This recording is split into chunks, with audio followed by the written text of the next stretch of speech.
5:05 ઉપડશે અને સવારે 10:50 અમદાવાદ પહોંચશે।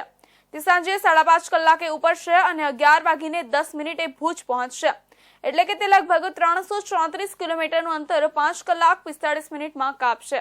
તે માર્ગ દ્વારા લગભગ 6 કલાક લે છે અને ટ્રેન દ્વારા તે લગભગ 1 થી 1.25 કલાક ઓછો સમય લેશે।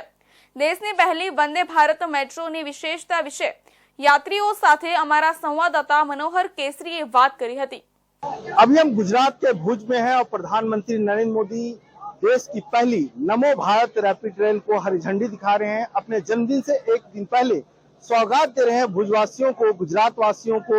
हमारे साथ कुछ मुस्लिम महिलाएं हैं, इनसे हम बात करते हैं किस तरह से भुज से अगर ये गुजरात जाती है तो ये जो ट्रेन है ये किस तरह से फायदा पहुंचाएगी। आप बताएंगे क्या नाम है आपका?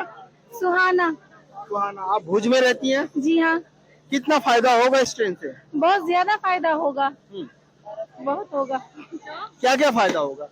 बहुत फायदा होगा, यही कि हमारा टाइम बचेगा, पैसे भी कम लगेंगे और हम थोड़ी देर में पहुंच जाएंगे वहाँ पर।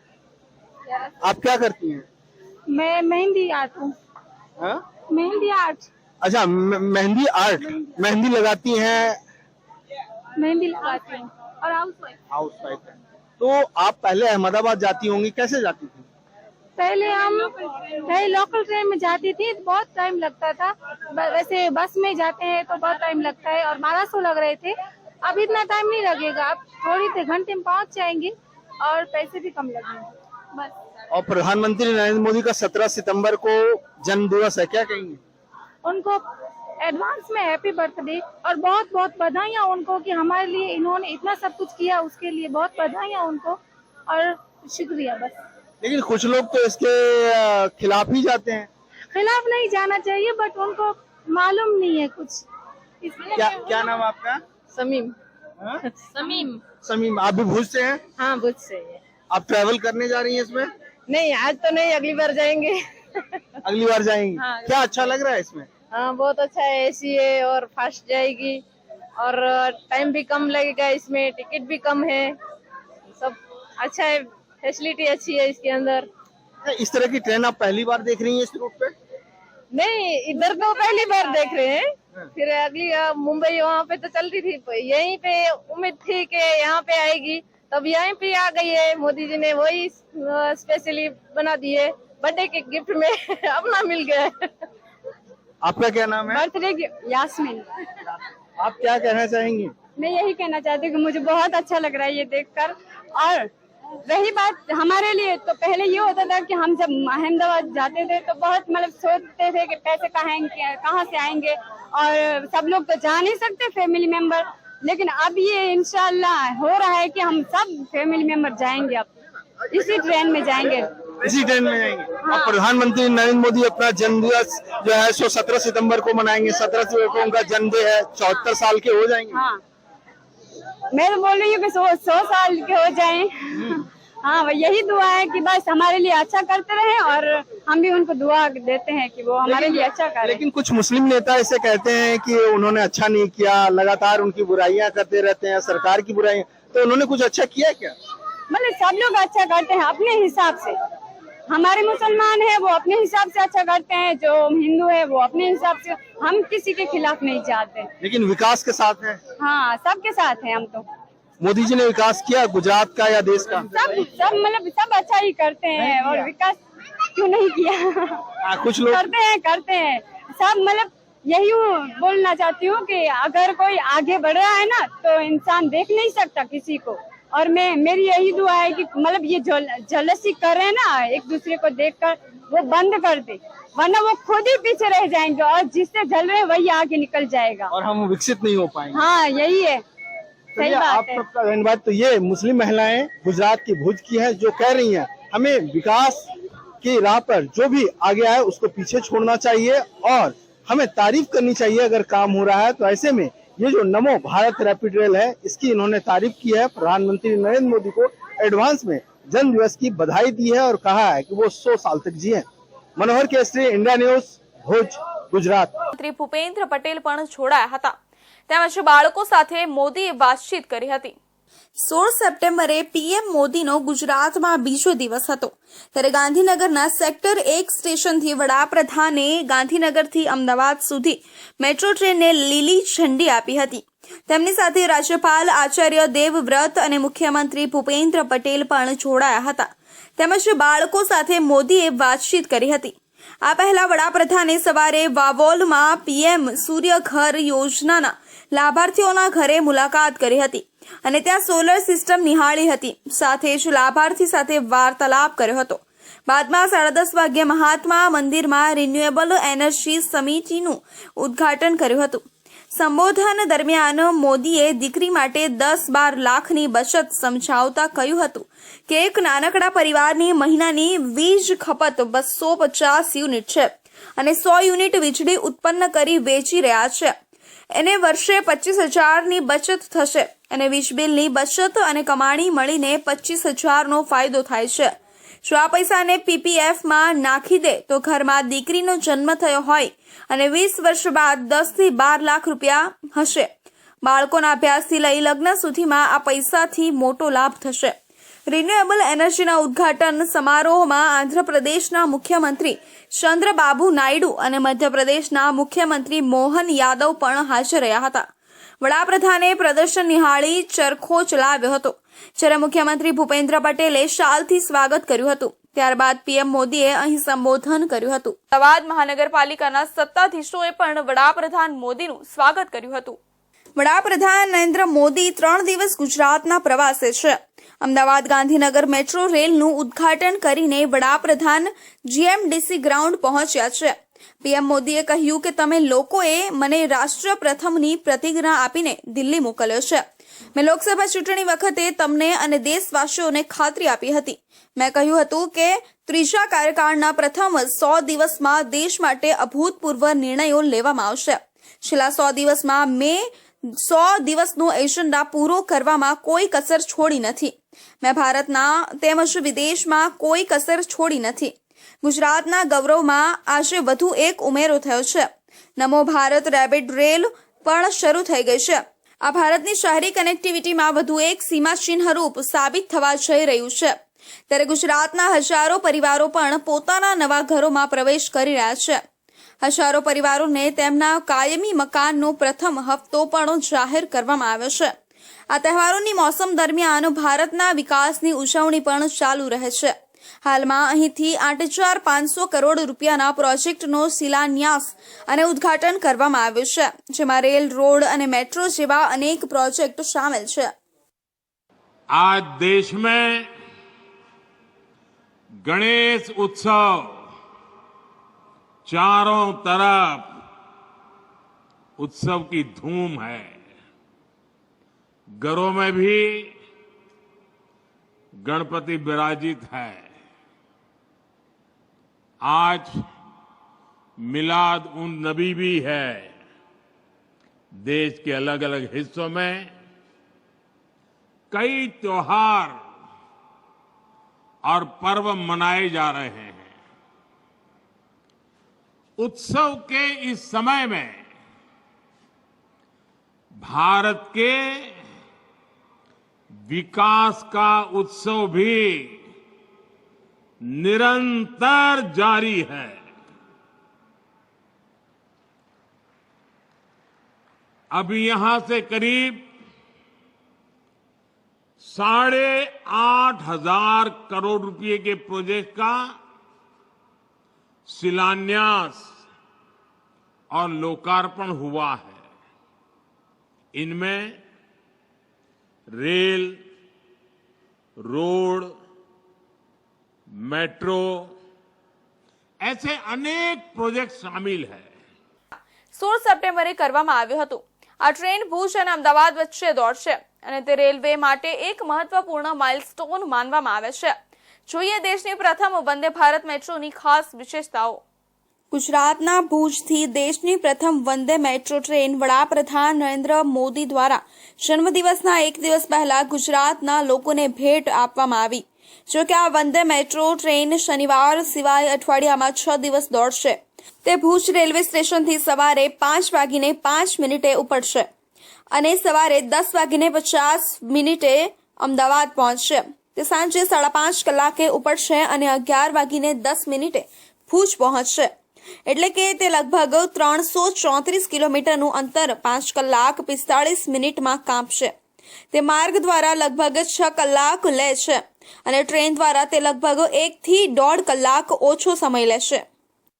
हमारे पीछे आप देख रहे हैं देश की सबसे पहले वंदे मेट्रो ट्रेन और हम मौजूद हैं गुजरात की धरती के भुज रेलवे स्टेशन पर और ये भुज वही इलाका है जो प्राकृतिक आपदा से लगातार ग्रसित रहा है. कई बार यहाँ पर भूकंप आए हैं और लोग यहाँ की मार झेलते हुए आगे बढ़े हैं. यहाँ की धरती काफ़ी ज़्यादा इम्पोर्टेंट रखती है. साथ ही साथ ये जो इलाका है यहाँ से पाकिस्तान का बॉर्डर भी नज़दीक है. कच्छ का रण जो देखते ही बनता है, जहाँ जो आप सफ़ेद बालू देखने को मिलते हैं, चांद रात में देखेंगे तो वहाँ का नज़ारा ही कुछ अलग होता है. तो जो टूरिस्ट आएगा उसके लिए भी ये ट्रेन जो है सो काफ़ी कारगर साबित होने वाली है. उनको लुभाने के लिए कम समय में अगर आप अहमदाबाद से भुज आना चाहते हैं तब भी आप पहुँच सकते हैं. तो चलिए हम आपको दिखाते हैं ये जो देश की पहली वंदे मेट्रो ट्रेन है, इसमें क्या खास बात है और किस तरह से ये इंटरसिटी को जोड़ करके दशा और दिशा बदलते हुए यहाँ की तकदीर और तस्वीर बदलने वाली है. દેશની પ્રથમ વંદે ભારત મેટ્રોની ખાસ વિશેષતાઓમાં જોઈએ તો 12 કોચની વંદે મેટ્રો મહત્તમ 110 કિલોમીટર પ્રતિ કલાકની ઝડપે અને 62.49 કિલોમીટર પ્રતિ કલાકની નિયમિત ઝડપે દોડશે. મોડ્યુલર આંતરિક વેક્યુમ ઇવેક્યુએશન સાથે શૌચાલય, સ્લાઇડર ડોર અને ડ્રાઈવર કેબ એસી, ઉર્જા કાર્યક્ષમતા માટે રીજનરેટિવ બ્રેકિંગ અને અંડરસ્લંગ પ્રોપલ્શન, સુરક્ષા અને મુસાફરોની દેખરેખ માટે સીસીટીવી તથા મોબાઈલ ચાર્જિંગ સોકેટ, એલઈડી લાઇટની સુવિધા તથા રૂટ મેપિંગ સૂચક, સ્ક્રીનાઇઝ્ડ 415V સહાયક bus system, passenger information and entertainment system, disaster light, fire detection system અને એરોસોલ આધારિત અગ્નિશામક પ્રણાલી, LFP બેટરી સાથે 3 કલાકનો બેટરી બેકઅપ જેવી મહત્તમ સુવિધાઓ આપવામાં આવી છે. हम देश की पहली वंदे मेट्रो में सवार हैं और ये 12 डिब्बे का कोच है जो भुज से चल करके अहमदाबाद पहुंचेगी. भुज से अहमदाबाद के बीच 9 रेलवे स्टेशन पड़ता है. कुल मिलाकर 11 रेलवे स्टेशन है और डिस्टेंस के आधार पर इसका किराया तय किया गया है. लेकिन किराया से पहले मैं आपको बता दूं कि आखिरकार इसकी क्या खास व्यवस्था है. आप देखिए, सबसे पहले जब आप ट्रेन के अंदर चढ़ेंगे तो चढ़ने के लिए भी विशेष व्यवस्था की गई है, चाहे वो दिव्यांग हो, महिला हो, बुजुर्ग हो, सबके लिए. ये आप देखिए, क्योंकि यहाँ पर स्लाइडर डोर है, गिरने का कोई चांस नहीं है. जिस तरह से भारत वंदे एक्सप्रेस में आप चलते हैं, डोर अपने आप बंद हो जाता है, जो लोको पायलट के पास कंट्रोल होता है और आराम से ऐसे पकड़ करके चढ़ सकते हैं और सफर का मजा ले सकते हैं. આ વંદે મેટ્રો ટ્રેનથી યાત્રા કરવી સરળ અને સગવડભરી થશે અને દેશમાં વાહન વ્યવહાર ક્ષેત્રે એક મહત્વપૂર્ણ પદ્ધતિ લાવશે. જો કે ભાડાની વાત કરીએ તો ભુજ અને અમદાવાદ વચ્ચેના મુસાફરી માટે લગભગ ₹445નો ખર્ચ થશે. રાજ્યો અને કેન્દ્ર શાસિત પ્રદેશો જેવા કે મહારાષ્ટ્ર, ગોવા, ગુજરાત, દમણ અને દીવ તથા દાદરા અને નગર હવેલી તથા લક્ષદ્વીપની ત્રીજી પ્રાદેશિક બેઠકની અધ્યક્ષતા કરી હતી. કેન્દ્રીય શ્રમ મંત્રી મનસુખ માંડવિયા રાજકોટમાં આવ્યા હતા. પશ્ચિમ ભાગના રાજ્યો અને કેન્દ્ર શાસિત પ્રદેશના ક્ષેત્રીય પ્રતિનિધિઓ સાથે બેઠક યોજી હતી. આ કાર્યક્રમમાં પહોંચતા તેમણે જણાવ્યું હતું કે વર્તમાન બજેટ યુવાનોને રોજગારી માટેનું રહ્યું હતું. આગામી 5 વર્ષમાં 2 લાખ કરોડ ઇન્વેસ્ટ કરીને 4 કરોડ રોજગારીનું નિર્માણ કરવામાં આવશે, જેમાં દેશના 1 કરોડ યુવાનોને દેશની 500 પ્રીમિયમ કંપનીઓમાં 1 વર્ષ માટે ઇન્ટર્નશીપ આપવામાં આવશે. ઉલ્લેખનીય છે કે માંડવિયાને આવકારવા માટે પૂર્વ અને વર્તમાન મેયર, એક ધારાસભ્ય અને જિલ્લા પંચાયત પ્રમુખ જ આવ્યા હતા. ભાજપના અન્ય નેતાઓ દેખાયા પણ ન હતા.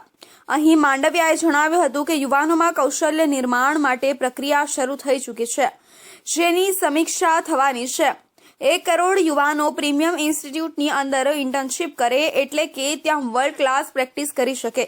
તેઓ જ્યારે કંપનીમાં નોકરી કરવા માટે જશે ત્યારે ઇન્ટરનેશનલ કક્ષાનું વર્ક કલ્ચર ડેવલપ થશે. આ સાથે જ દેશના યુવાનોને રોજગારી માટે સિંગલ વિન્ડો સર્વિસ સિસ્ટમનો લાભ મળશે, જે માટે નેશનલ કેરિયર સર્વિસ પોર્ટલનો પ્રારંભ કરવામાં આવેલો છે. અત્યાર સુધીમાં 30 લાખ કંપનીઓ આ પોર્ટલ ઉપર જોડાઈ છે, જેમાં કંપનીઓને જે પ્રકારની સ્કિલની જરૂરિયાત હોય તે બાબતની માહિતી અપલોડ કરે છે અને જે યુવાનો પાસે આ સ્કિલ હોય તેઓ તેમાં રજીસ્ટ્રેશન કરાવી તે કંપની સાથે જોડાઈ શકે છે.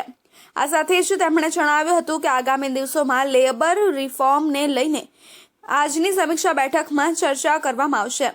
પશ્ચિમ ઝોનમાં આવેલા રાજ્યો આ કોન્ફરન્સના માધ્યમથી તેમના રાજ્યોનું પરફોર્મન્સ તેમજ તેમના રાજ્યોની રિવ્યૂ વગેરે માટે બેઠક યોજવામાં આવી છે.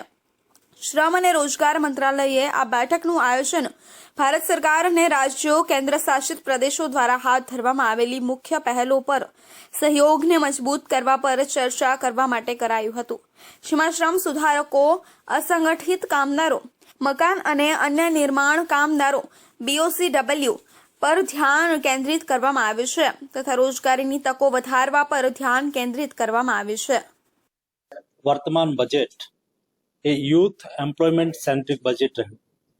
આપ સૌએ જોયું છે કે આગામી 5 વર્ષની અંદર 2 લાખ કરોડ રૂપિયા ઇન્વેસ્ટ કરીને 4 કરોડ રોજગારી નિર્માણ કરવા માટે થઈને બજેટની અંદર જાહેરાત થઈ છે, જેને લઈને દેશના 1 કરોડ યુવાનોને દેશની 500 પ્રીમિયમ કંપનીઓની અંદર 1 વર્ષ માટે ઇન્ટર્નશીપ આપીને એમને કૌશલ્ય નિર્માણ કરવા માટે થઈને શરૂઆત થઈ ચૂકી છે, જેની સમીક્ષા પણ આજે થવાની છે.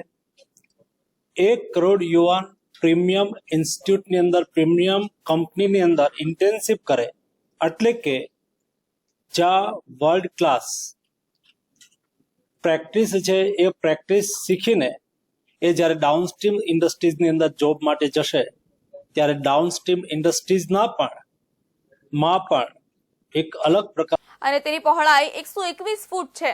આ મંદિર અમદાવાદ નજીક મહેમદાબાદમાં આવેલું સિદ્ધિવિનાયક ગણેશ મંદિર છે. આ મંદિરમાં 10 અલગ અલગ દેશોના ગણેશની પ્રતિમાઓ લગાવવામાં આવી છે અને મંદિરની સ્થાપના માર્ચ 2011માં કરવામાં આવી હતી અને 2023માં આ મંદિરને એશિયાના સૌથી મોટા ગણેશ મંદિર તરીકે જાહેર કરવામાં આવ્યું હતું. સમગ્ર દેશમાં ગણેશ ઉત્સવની ઉજવણી કરવામાં આવી રહી છે. આથી ઇન્ડિયા ન્યૂઝની ટીમ સતત તમને વિવિધ ગણેશ મંદિરોમાં લઈ જઈ રહી છે. માત્ર ગુજરાતનું જ નહીં પરંતુ સમગ્ર દેશનું સૌથી મોટું ગણેશ મંદિર લગભગ 71 ફૂટ લાંબુ છે અને તેની પહોળાઈ 121 ફૂટ છે. આ મંદિર અમદાવાદ નજીક મહેમદાબાદમાં આવેલું સિદ્ધિવિનાયક ગણેશ મંદિર છે. આ મંદિર એશિયાનું સૌથી મોટા ગણેશ મંદિર તરીકે જાહેર કરવામાં આવ્યું છે. મિત્રો, આમાં 10 અલગ અલગ દેશોના ગણેશની પ્રતિમાઓ લગાવવામાં આવી છે. મુખ્ય સિદ્ધિવિનાયક મંદિરમાંથી પ્રકાશ લાવીને અહીંની મૂર્તિ પણ સિદ્ધિવિનાયકની પ્રતિકારાત્મક મૂર્તિ છે. આ મંદિરની સ્થાપના માર્ચ 2011માં કરવામાં આવી હતી અને 2023માં આ મંદિરને એશિયાના સૌથી મોટા ગણેશ મંદિર તરીકે જાહેર કરવામાં આવ્યું હતું. અહીં દર મંગળવારે ચોથના દિવસે અને પૂનમના દિવસે મેળો ભરાય છે અને અહીં ભગવાન ગણેશના દર્શન કરવા માટે મોટી સંખ્યામાં લોકો ઉમટી પડે છે. તેમની ઈચ્છાઓ અને તેવું માનવામાં આવે છે કે અહીં કરવામાં આવેલી દરેક ઈચ્છા પૂરી થાય છે. इसकी सबसे बड़ी विशेषता है कि यहाँ हर मंगलवार जो भी बाधा रख करके जाएगा, जो भी भक्त यहाँ दर्शन करने आते हैं उनकी मनोकामनाएं पूर्ण होती हैं. यहाँ पर 3 भाग विशेष हैं. सबसे पहले भगवान गणपति दादा का आप दर्शन कर सकते हैं, जो मुंबई में है उससे बड़ी मूर्ति यहाँ पर है. दूसरा, यहाँ का क्षेत्रफल भी बहुत बड़ा है. फिर जब आप दूसरे माले पर आते हैं तो वहाँ रुद्राक्ष का शिवलिंग बनाया गया है, जो कि कम से कम 1 लाख सवा लाख रुद्राक्षों के द्वारा रुद्राक्ष शिवलिंग और 12 ज्योतिर्लिंग का निर्माण किया गया है. फिर जब आप पहले माले पर दर्शन करने आएंगे, जो माउंट आबू में माता जी का दर्शन है, माँ अर्बुदा जी का, वह भी यहाँ पर है. और सर्वेश्वर महादेव का सबसे ग्राउंड फ्लोर पर उनका दर्शन करने के लिए है. तो संक्षिप्त में कहा जाए तो भगवान गणपति दादा के परिवार को यहाँ पर विराजमान किया गया है. और यह एशिया के सबसे बड़े गणेशाकार मंदिर, जो गणेश आकार का आपको प्रत्यक्ष दिख रहा है, इसके अंदर 3 यानी भगवान शिव के परिवार કોમી એકતાના પ્રતીક સમાન આવેલ દાતાર પર્વત પર ચાલી રહેલ ઉર્સના મેળાની સોમવારે પૂર્ણાહુતિ થઈ હતી. જ્યોત સે જ્યોત જલાવો ઉપલા દાતાર મહાપર્વ ઉર્સ પ્રસંગે જગ્યા ખાતે દીપમાળા મહેંદીનો કાર્યક્રમ હજારો દીવડા પ્રગટાવી જગ્યાને પ્રકાશિત કરાયા હતા. જૂનાગઢ શહેરમાં કોમી એકતાના પ્રતીક સમાન આવેલ ઉપલા દાતાની ધાર્મિક જગ્યા ખાતે દાતાર બાપુનો મહાપર્વ ઉર્ષનો મેળો જગ્યાના મહંત શ્રી ભીમ બાપુની નિશ્રામ માનશીલી રહ્યો છે। ત્યારે ઉર્ષના ત્રીજા દિવસે રાત્રિના જ્યોત સે જ્યોત જલાવના અભિગમ સાથે જગ્યા ખાતે ગુફામાં પ્રજ્વલિત અખંડ જ્યોતના દીવાથી આખી જગ્યાને પ્રજ્વલિત કરાઈ હતી અને હજારો દીવડા પ્રગટાવી મહેંદી દીપમાળાનો કાર્યક્રમ ધામધૂમથી ઉજવાયો હતો। આ પ્રસંગે ઉપસ્થિત ભાવિકો અને બંદોબસ્તમાં રોકાયેલા કર્મચારીઓએ પણ દીપ પ્રગટાવી દાતારની જગ્યાઓની લાઇટો બંધ કરી અને દીવડાથી આખી જગ્યાને ઝળહળતી કરાઈ હતી। આ પ્રસંગે ઢોલ નગારાના નાદ સાથે સૌ કોઈ આ દિવ્ય દીપમાળાના દર્શન કરીને ધન્ય બન્યા હતા। દીપમાળાના દર્શન કરવા પધારેલા ભાવિકો માટે જગ્યાના મહંત શ્રી ભીમ બાપુ દ્વારા સુંદર મજાની વ્યવસ્થા અને ભોજન પ્રસાદની વ્યવસ્થા પણ ઉપલબ્ધ કરાઈ હતી અને તારીખ 16ના સાંજના મેળાની પૂર્ણાહુતિ થઈ હતી। જૂનાગઢ ઉપલા દાતારની જગ્યા છે। જગ્યામાં દાતારની જગ્યામાં જ વર્ષોથી આ દાતાર બાપુનો ઉરસનો મેળો ઉજવાય છે। તો દાતારના પહેલા દિવસે જે કાંઈ આભૂષણ ગુફામાંથી આવે છે પાછા પધરાવાય છે એની જે કાંઈ વિધિ થાય છે।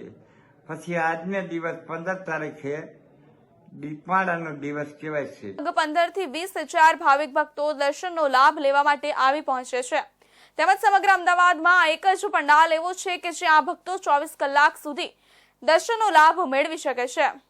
સમગ્ર દેશમાં જ્યારે ગણેશોત્સવ ધામધૂમથી ઉજવાઈ રહ્યો છે ત્યારે ઇન્ડિયા ન્યૂઝ ગુજરાતની ટીમ પણ આપને અલગ અલગ જગ્યાના ગણેશ મંદિરો તેમજ ગણેશ પંડાલો પર લઈ જઈ અલગ અલગ જગ્યાના દર્શન તેમજ તેનો ઇતિહાસ આપણને જણાવી રહી છે।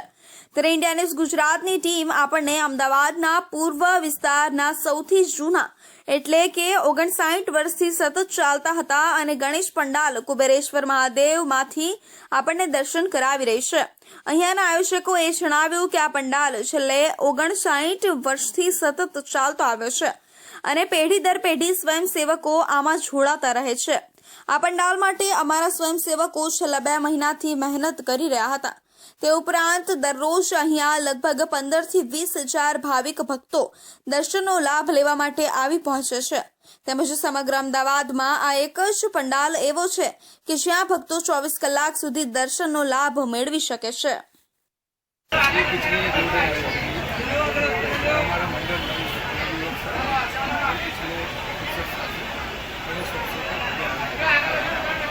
उद्देश्य एक ही होता है कि जैसे थीम पर हम लोग गणेश उत्सव का आयोजन करें जिससे लोगों को कुछ संदेश मिले। और इस बार हमने पर्यावरण की थीम पर एक ऐसा भव्य आयोजन किया है जिससे लोगों को एक